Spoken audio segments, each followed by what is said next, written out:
And now to our first business story. IMF is making a case for further hikes in Bank of Ghana's policy rate to check the high levels of inflation in the country. The central bank at its last meeting in September cut its key lending rate to commercial banks by 200 basis points to 27%. This is despite inflation rising marginally to hit 21.4% for the month of September. Speaking at the launch of the World Economic Outlook report in Washington, D.C., USA, Deputy Director Jen Magnatar noted that some actions need to be taken by countries like Ghana. There has been, over the last year and a half, there has been some progress in the region. You saw inflation stabilizing, in some countries going down even, and reaching close to the target. So, but half of them are still at large distance from the target, and a third of them are still having double-digit inflation. In terms of growth, as Pierre-Olivier mentioned, it's quite uneven, but it remains too low. The other issue is debt in the region. Obviously, it is still high. It has not increased. It has stopped increasing, and in some countries already starting to consolidate. But it's still too high, and the debt service is correspondingly still high in the region. So the challenges are still there. There's been some progress. So in terms of the recommendation, in countries where inflation is very high, you would recommend tight monetary policy, and in some cases, when possible, help by consolidation on the fiscal side. It's complicated. It's in many countries, there are trade-offs, and consolidating fiscal is difficult when you also have to provide for relief, like in Nigeria, for example, due to the flooding.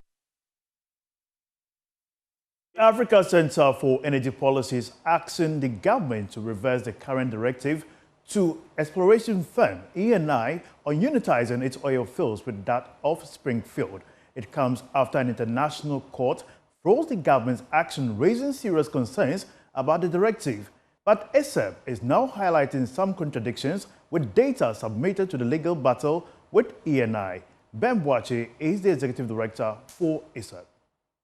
The politics really didn't shape the industry in a way that actually attracts the right kind of investment into the space. And then came in the bigger one, which is the law cases, lawsuits of Ghana. Now you have the major players in the sector, Tallow and ENI, all in arbitration.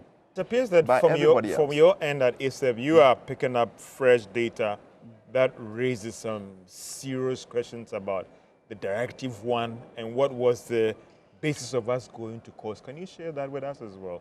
So, I mean, when we said that the science was not ready, we were hoping that government would push for more studies on the field to establish that, in fact, the two fields are connected, and two, that the volumes in place are actually commercially viable, so that independently we can verify that those two things are actually cogent. We checked the data that was presented to the government, based on which the unitization decision was taken. Now Springfield makes a presentation to government, and in that presentation, they make a very stark admission, quite subtle, that the volumes that they actually use to go to court are actually different from the volumes that they are now claiming on the field, which is far lower. What was presented then and what has been presented now? So in the oil industry, they have what we call oil-water contact. Because when you put oil in water, the oil will suspend on the water. So you want to know the level of the oil and then how deep before it touches the water. So the oil-water contact that was given to government by Springfield before the court case was about 4,130 meters deep. And now, in the presentation that they are making for the appraisal program, that volume has now diminished to about 3,900, which actually shows that right from the beginning, they knew that the oil-water contact was lower than the number. We can allege for now that they knew, because we cannot independently establish whether. No, but they have given the data. They have given the data. Okay, right. They have not done any other work. Okay. So how now they show that the oil-water contact is now 3,900 and not 4,130 should clearly tell government today, if they're actually paying attention and following the science, that they were wrong from the beginning. There is no need to hold on to those directives, the unitization directive. They have to withdraw it. There are people who are actually wanted in Ghana. The courts have ruled, chasing the directors of ENI, chasing the directors of Vitor and their local partners because of those unitization directives. Yeah.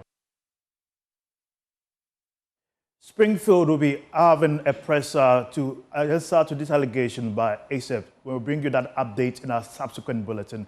That'll be all for business. My name is Winston Taki. Stay tuned.